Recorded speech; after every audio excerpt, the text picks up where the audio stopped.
बच्चों, जरा बात करते हैं कहानियों में थोड़ी सी आगे। आप एक काम करिए, पहले इस सवाल को करिए, फिर इस नोट को जरा आगे देखिएगा।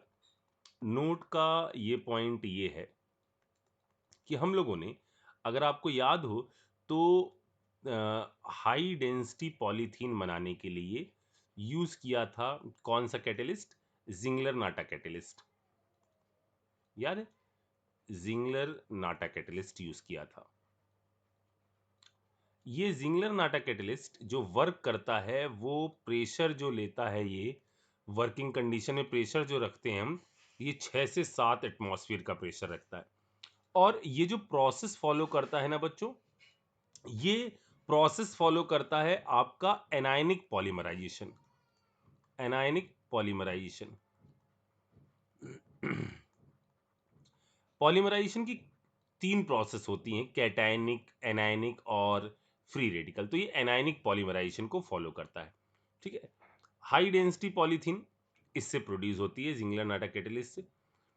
अच्छा, यहां मैं एक बात और बताऊं कि यदि हम बात करें, एक और पॉइंट पहले मैं यहां नोट करके लिख देता हूं कि जो हम लोग ने एक सेमी सिंथेटिक पॉलीमर बनाया था, सेमी सिंथेटिक पॉलीमर, वो सेमी सिंथेटिक पॉलीमर हमारा जो था, वो हमने आपको बताया था कैन की तरह, याद रखो। उसके अंदर जो सेलुलोज और एसीटेट का कॉम्बिनेशन होता है ना, उसको एक नाम से और जानते हैं। वो नाम कहलाता है रेयॉन। RAYON, rayon. ठीक है। अच्छा, अब मैं आगे बात करना चालू करता हूं। और जो हम लोग ने क्लासिफिकेशन कर लिए थे, उन क्लासिफिकेशन को आगे बढ़ने से पहले मैं एक चीज और लिखूं यहां पर। ये पॉइंट मैं जो लिख रहा हूं, वो पॉइंट भी मैं नोट करके, नोट का इसको मैं एक पहला पॉइंट लिख देता हूं, इसको नोट का दूसरा पॉइंट लिख देता हूं, और एक तीसरा पॉइंट भी मैं नोट का लिखता हूं।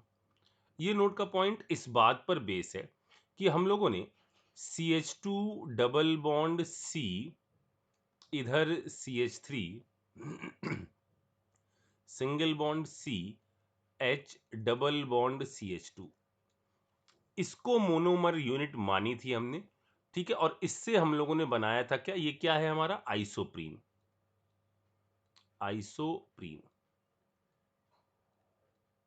आइसोप्रीन को अपना नेचुरल रबर का हमने क्या माना था? मोनोमर यूनिट मानी थी। और इसकी एन यूनिट को कंबाइन करके हमने बनाई थी अपनी कौन सी रबर? Natural rubber. याद है? ठीक है। इस नेचुरल रबर के अंदर क्या खास बात थी कि ये आपका एग्जिस्ट करती थी अपनी कौन सी फॉर्म के अंदर? इसको नाम हम लोग दिया था, अगर आपको याद हो तो, सिस आइसोप्रीन। सिस आइसोप्रीन। आइसोप्रीन, इसका नाम था सिस आइसोप्रीन, ये नाम दिया था। ठीक है।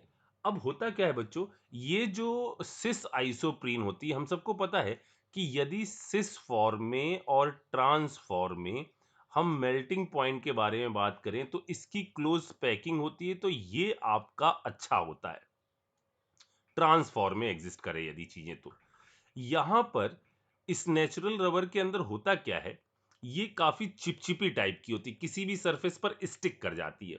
अगर आपको इसको थोड़ा सा स्टिफ करना है और इसकी इलास्टिक प्रॉपर्टी को भी थोड़ा सा इंप्रूव करना है, तो आप इसके अंदर एक प्रोसेस करते हैं, इसमें ऐड करते हैं अप्रोक्सीमेट 5% सल्फर। 3 to 5% होता है। यदि आप 5% इसके अंदर सल्फर ऐड कर देते हैं काफी हीट करने के बाद, तो सल्फर हीट करने के बाद काफी ज्यादा हाई टेम्परेचर पर 1000 के आसपास टूट जाता है S2 यूनिट में। ऐसी ऐसी यूनिटों में टूट जाता है और हीट करने पर। और ये जो यूनिटें हैं ना बच्चों, ये जाकर इस नेचुरल रबर में जाकर बीच में अटैच हो जाती हैं। इस तरह से सल्फर यूनिट जो है कहीं एक कहीं दो, इस तरह से जाकर ये अटैच हो जाती हैं। कहीं एक यूनिट कहीं दो यूनिट इस तरह से जुड़ जाती हैं। इससे क्या होता है, इसके अंदर हमने क्या कहा, दो प्रॉपर्टी आ जाती हैं। एक तो स्टिफ ज्यादा हो जाती है, मोर इसके अंदर स्टिफनेस आ जाती है, और इलास्टिक प्रॉपर्टी भी इसकी इंप्रूव हो जाती है। इस प्रोसेस को, रबर के अंदर किए जाने वाले इस सिंथेटिक प्रोसेस को, जो आ, आप ये कह दो कि हम इसको लैब में खुद कर रहे हैं, इस प्रोसेस को बोलते हैं vulcanization of natural rubber. Vulcanization of natural rubber.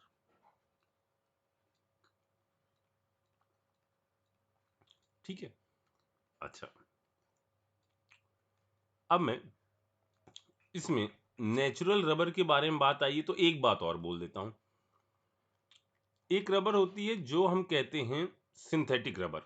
Synthetic rubber तो कई सारी हैं, जो इसके अंदर, जिसको हम मेन कहते हैं, वो है हमारी, इसी में थोड़ा चेंज कर देते हैं।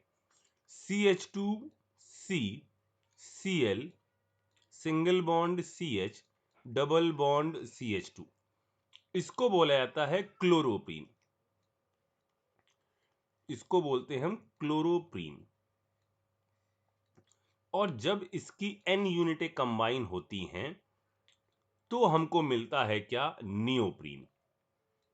ये है CH2, ऐसे आगे फिर से फ्री रेडिकली टूटा होगा Cl, बीच में CH, ये आगे CH2, इधर ये इसका होल N। ठीक है, इसको बोलते हैं हम क्या, नियोप्रीन। नियोप्रीन, या यही है हमारी क्या, synthetic rubber.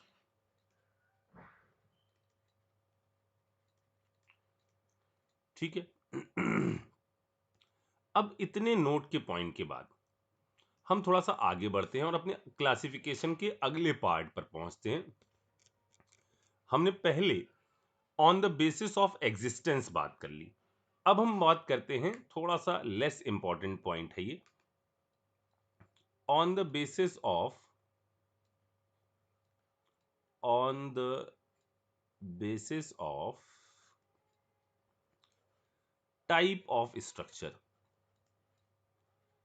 Type of structure, structure का टाइप कैसा है, जो भी आपका पॉलीमर बन रहा है उसके टाइप के हिसाब से इसको हम तीन भागों में डिवाइड करते हैं।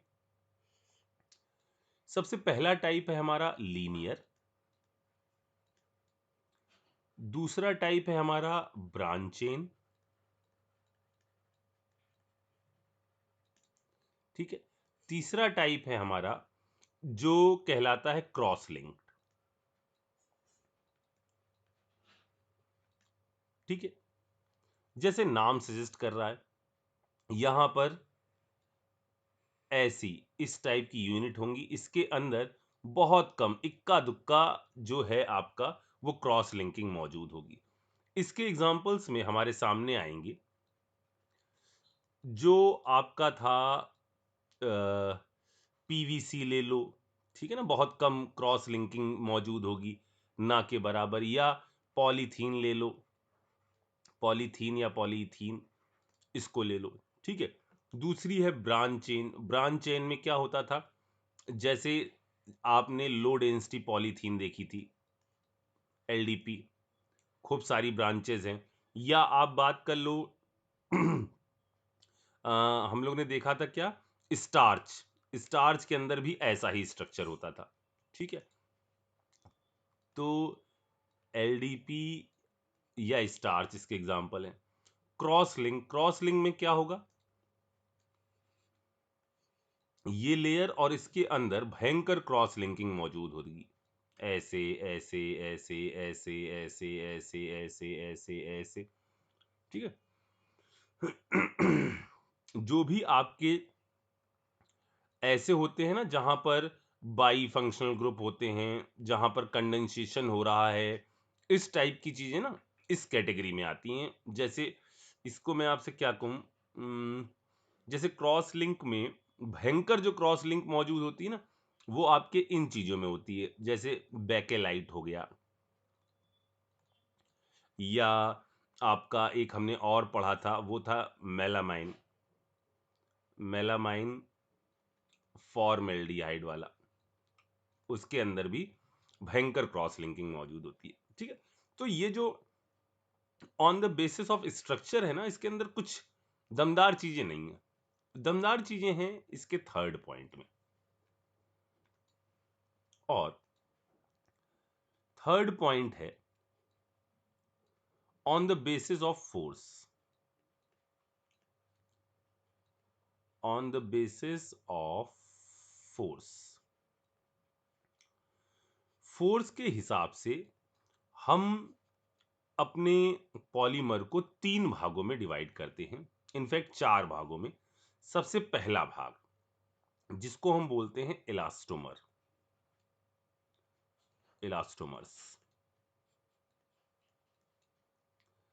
इलास्टोमर में वो पॉलीमर आएंगे जहां पर फोर्स जो है, जहां पर फोर्स जो है वो आपका बहुत ज्यादा जो है बेकार हो, वीक फोर्स,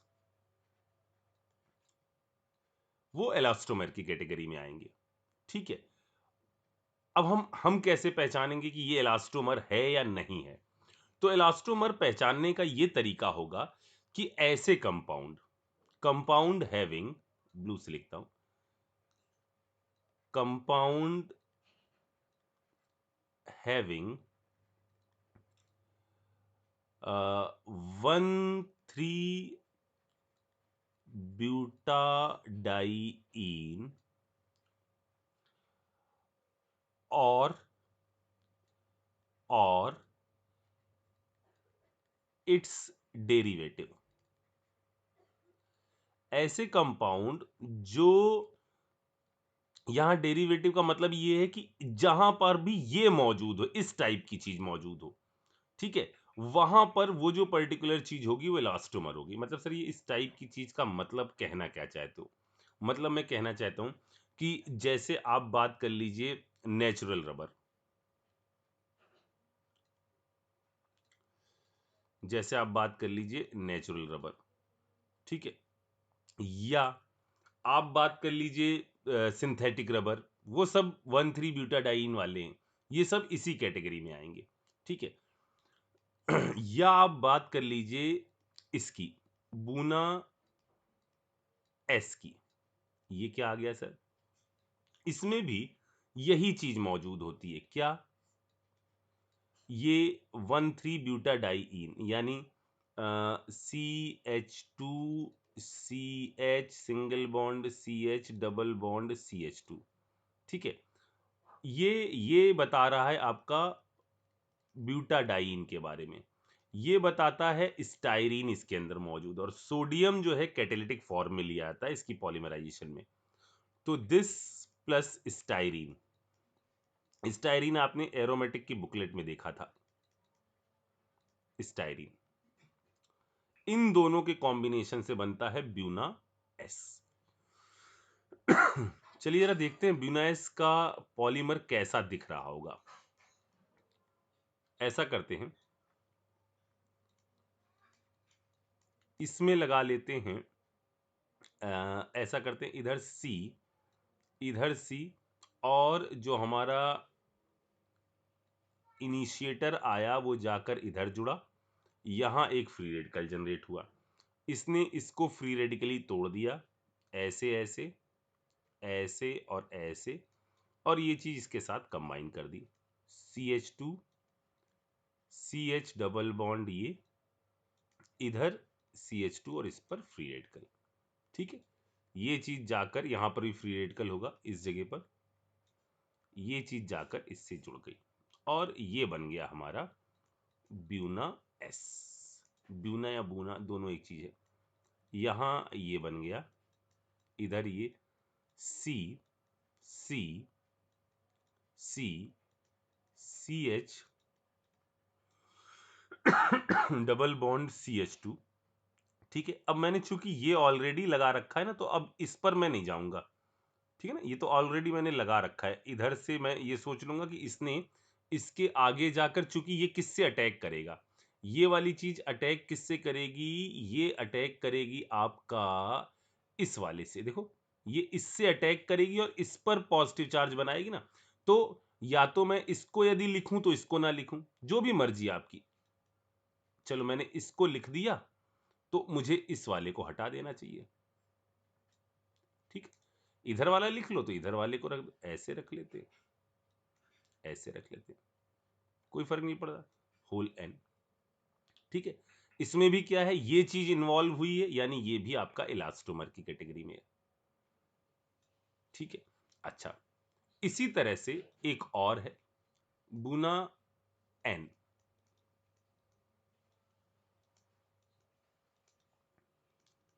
ठीक है, इसका एक नाम और होता है, इसको नाइट्रिल रबर भी बोलते हैं।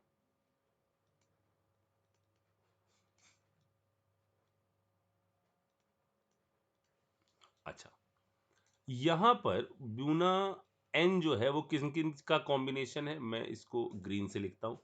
ये है कॉम्बिनेशन इनका, CH2CH CH double bond CH2। ठीक है, और CH2 डबल बॉन्ड CH और CN। जैसे बच्चों, ये S का मतलब क्या था, स्टाइरीन। अगर इसको ना लिया जाए, सिर्फ इसी के ही कई सारी यूनिट कंबाइन कर दी जाए, किसकी, स्टाइरीन की, तो ये चीज क्या कहलाने लग जाएगी, पॉलीस्टाइरीन। ये चीज क्या कहने लग जाएगी, पॉलीस्टाइरीन।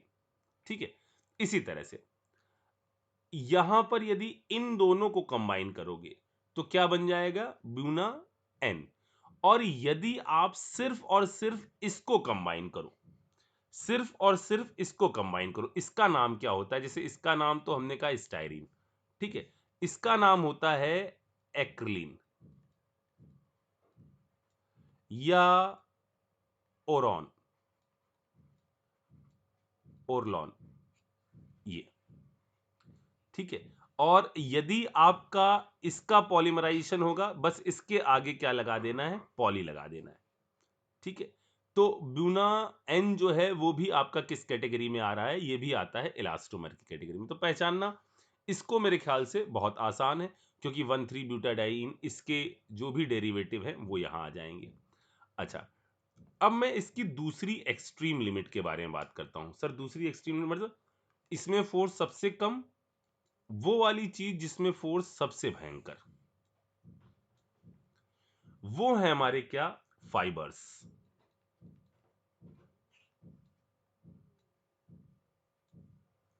ठीक है, फाइबर में,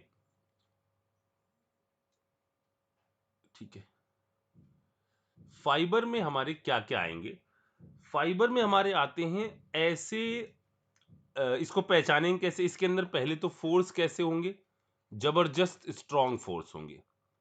फोर्सेस कैसे होंगे, वो आपका भयंकर हाई होंगे। अब इसको पहचानेंगे कैसे, इसको पहचानने के लिए आपको क्या चीज करनी है, आपको ढूंढना है क्या, condensation polymer, condensation polymer of by functional group. ऐसे जिनके अंदर दो फंक्शनल ग्रुप हो ना, उनके अंदर ढूंढना है कि कौन सा ऐसा है जिसके अंदर दो फंक्शनल ग्रुप हो और कंडेंसेशन के थ्रू आपस में जुड़ रहे हो। तो या तो condensation of by functional group ये हो सकता है, या एडिशन पॉलीमर हो सकता है इसका, ये भी ऐसा है जिसके अंदर फोर्सेस बहुत ज्यादा होते हैं, या एडिशन पॉलीमर ऑफ क्या, सी डबल बॉन्ड CN। ठीक है ना, ये इसके अंदर एक चीज दिमाग में रखिएगा, फाइबर्स के अंदर एक चीज ये आती है। ठीक है, अच्छा, अब मैं क्योंकि इसके लिए थोड़ा सा संशय है, कुछ इसको थर्मोसेटिंग में भी बोलते हैं, कुछ इसको फाइबर्स की कैटेगरी में रखते हैं, तो ये वाला थोड़ा सा डाउटफुल है। कुछ कहते हैं कि ये आपका थर्मोसेटिंग में आता है क्योंकि ये बहुत ज़्यादा इसका मेल्टिंग पॉइंट बहुत हाई होता है और उसके बाद ये सेट हो जाता है, ऐसा कुछ बोलते हैं। तो ये वाला हर जगह पर अलग अलग है, लेकिन मैं कहता हूँ कि कहीं पर भी आए तो आप इसको इस कैटेगरी में रखिएगा। अच्छा, अब जरा सा इसमें आगे बात करते हैं। तो फाइबर्स क्या है? कंडेंसेशन पॉलीमर है किसके? बाई फंक्शनल ग्रुप के। जैसे इसको सर कौन कौन से, जैसे इसके एग्जांपल बहुत ढेर सारे, जैसे नायलॉन 66, याद आया? अलग अलग फंक्शनल ग्रुप थे।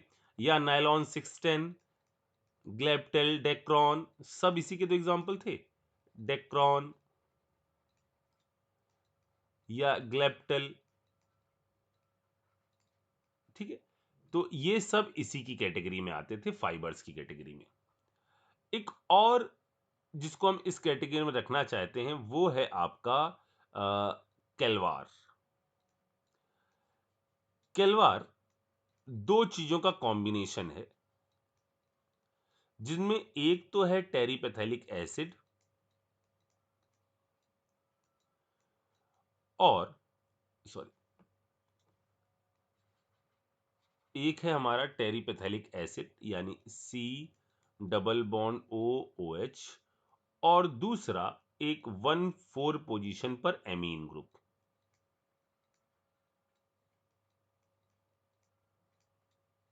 ठीक है, इनसे भी क्या होगा?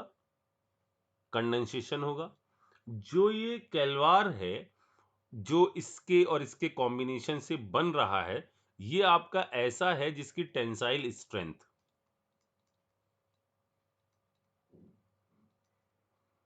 आपकी मोर देन स्टील है।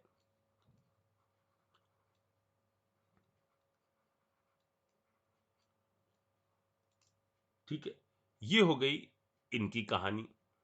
अब तीसरे फेज की कहानी पर आते हैं। तीसरे फेज की कहानी ना बहुत ज्यादा फोर्स की है ना बहुत कम फोर्स की है। इनमें यानी जो थर्ड पार्ट है, इनमें हम चीजों को दो कैटेगरी में डिवाइड करते हैं। ये कैसे हैं? जिसके फोर्स ना बहुत ज्यादा ना बहुत कम। इनमें हमारे दो आते हैं। एक है आपका थर्मोप्लास्टिक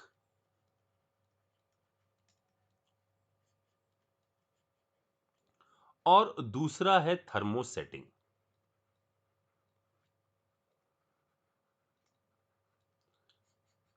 देखो बच्चों, पहले थोड़ा सा अंतर समझ लो, दोनों में क्या अंतर होता है। ये ऐसे होते हैं थर्मोसेटिंग वाले जिनके अंदर भयंकर क्रॉस लिंकिंग मौजूद रहती है। ये ऐसे होते हैं जिनके अंदर क्रॉस लिंकिंग थोड़ी कम होती है। ठीक है ना? बहुत कम, इसके अंदर थोड़ी कम क्रॉस लिंकिंग होती है। अब होता क्या है, इनमें यदि हीट करते हो आप, दोनों को हीट करो, अंतर क्या है ये समझो। यदि हीट करते हो आप तो ये मेल्ट कर जाता है, और मेल्ट करने में ये सारी क्रॉस लिंकिंग जो इसके अंदर मौजूद है ना, वो सब ब्रेक कर जाती है। और मेल्ट होने के बाद ये जो इसके अंदर जो भी इसकी इलास्टिक प्रॉपर्टी थी ना, या जो पूरा जो पॉलीमर है ना, ये पूरा बेकार सा हो जाता है। आप इसको रीयूज नहीं कर सकते। मतलब हीट किया ना, सेट हो गया ये, अब ये सेट हो गया, अब कुछ नहीं कर सकते आप। जबकि ये ऐसे नहीं होते, इसमें जो क्रॉस लिंकिंग है बहुत थोड़ी है। अगर आप इसको मेल्ट कर दें या इसको हीट कर दें, मेल्ट हो जाएगा, कूल कर दें, तो भी इसकी जो भी प्रॉपर्टीज है ना वो बदलेंगी नहीं। आप इसको दोबारा रीयूज कर सकते हो। जो टॉय वॉय बने होते हैं उनकी जो भी मटेरियल होता है, जो रबर होती है, वो वापस यूज करी जा सकती है। लेकिन यही जो घर में स्विचेस लगे होते हैं, उसके अंदर यदि वो मेल्ट हो गए ना तो वो रीयूज नहीं होते फिर। तो एक कौन सी कैटेगरी है? थर्मोसेटिंग, हीट करने के बाद सेट हो गए, मेल्ट हुए फिर सेट हो गए। ये हीट करने के बाद ऐसे अजीब तरीके से सेट नहीं हुए, ये वापस रीयूज हो सकते हैं। ठीक है, अब दोनों को कैसे हम सेपरेट करें, तो इसके अंदर क्या करना है, इसके अंदर आपको कैसे पहचानना है, इसके एग्जाम्पल ऐसे ढूंढने हैं आपको कि जो भी एडिशन पॉलीमर है, addition polymer of double bond और ट्रिपल बॉन्ड या इनके डेरिवेटिव। हालांकि ट्रिपल बॉन्ड क्यों, ट्रिपल बॉन्ड तो बहुत मुश्किल से ही आएगा क्योंकि पॉलीमराइज होने में आ सकता होगा। डबल बॉन्ड या ट्रिपल बॉन्ड, ट्रिपल बॉन्ड नहीं हो सकता है ना, आगे जाके डबल डबल में कन्वर्ट हो जाए, ये सिंगल में कन्वर्ट हो रहा है, लेकिन ऐसा कोई एग्जांपल अपने पास अभी है नहीं। तो जो भी ऐसे हैं जिसमें डबल बॉन्ड हो और वो एडिशन पॉलीमराइजेशन कर रहे हो, जैसे इसके एग्जांपल क्या हैं, जैसे इसमें हम बात कर लें पॉलीथीन, या आप बात कर लो पीवीसी, या आप बात कर लो टेफ्लॉन, इनके बारे में, ठीक है ना। टेफ्लॉन ऐसा है जो थर्मली बहुत स्टेबल है, थर्मली काफी स्टेबल है और केमिकली इनर्ट है,